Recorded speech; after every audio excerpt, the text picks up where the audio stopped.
අඩෝ පිනායනවා නැගිටපන් යකෝ සානක නැගිටපන් පිනායන්න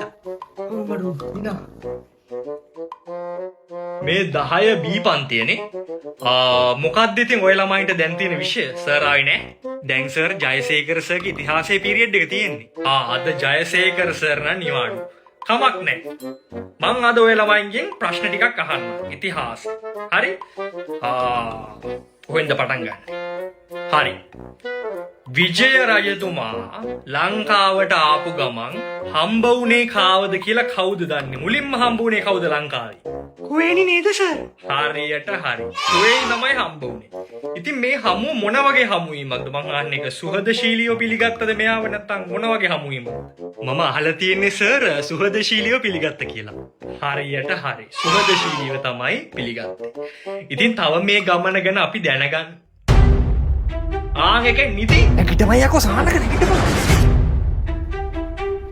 නැගිටපන් මොකෝ ඊරාට පොල් ගැඩුවද ඔව් සර් මේ අපේ ගෙදර දානයක් සර් අද මේ ඊය හවස් වරුවේම පොල් හොයලා තිබුණ නැතිඳ තාත්තා ඊරා මාව ගහට එව්වා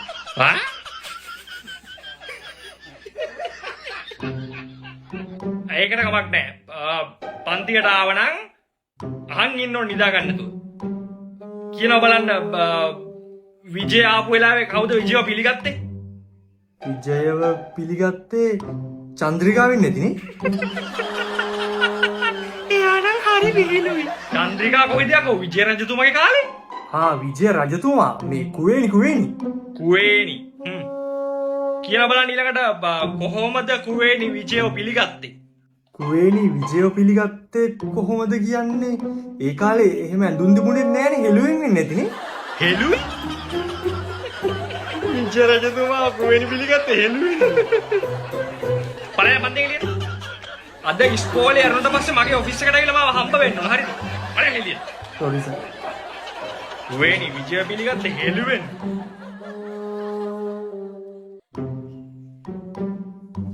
සර්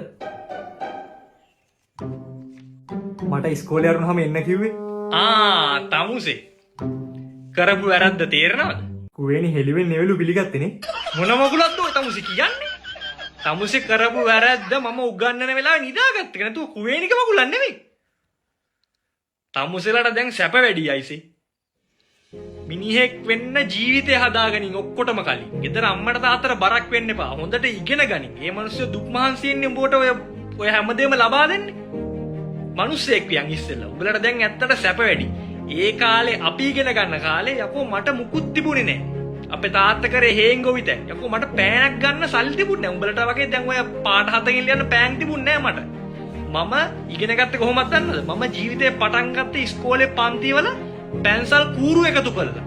ඒ වලින් තමයි මම ලිව්වේ. ඊළඟට ඉස්කෝලේ එන්න ඔය පොත් ගන්න කොහොමද සල්ලි හොයාගත්තේ? මම වෙරළු විකුණුවා ඉස්කෝලේ මේ වෙලාවෙන් පස්සේ. අන්න එහෙමයි අපි වැඩ පටන් ගත්තා. දැන් මෙච්චරලා මමනේ කතා කරේ. තමුසේ කියනවා දැන් කොහොමද ඔයගේ කාලකන්ණි ජීවිතේ හදාගන්න පටන් ගන්න කියලා. මම දැන් මේවස පන්තියට. very good. එපාර මොකද කරන්නේ? පන්තියට ගිහලා වැටිලා තියෙන පැන්සල් කුරු ඔක්කොම අහුලා ගන්නවා. අහුලලා වෙලාව තිබුණොත් හවසට පාරට ගිහලා වෙරළු වියමනවා.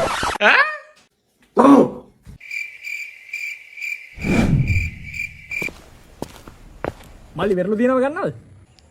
වෙරළු? අනේ පායියේ. ගණියකෝ බෑ බෑ කියන්න තු.